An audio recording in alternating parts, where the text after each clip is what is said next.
నన్ను ఎందుకు తండ్రి ఒంటరిని చేశావు? నన్ను ఎందుకు తండ్రి ఇలాగ ఉంచావు? నాకెందుకు తండ్రి ఈ జబ్బు అనుమతించావు? నన్ను ఎందుకు తండ్రి ఇంత అప్పుల్లో నెట్టేశావు?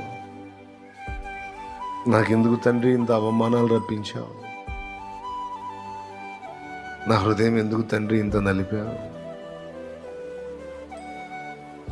నలుగురు నన్ను చూసి నవ్వుకునేటట్టు నన్ను ఎందుకు తండ్రి ఉంచావు? నాకు ఈ పరిస్థితి ఎందుకు రప్పించావు? నా ఇంట్లో ఇంత కష్టమైన పరిస్థితి ఎందుకు రానిచ్చావు తండ్రి?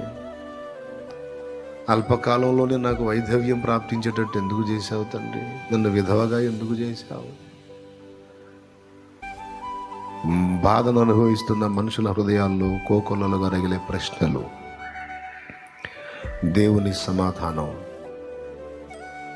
నిన్ను దైవముగా చేయాలని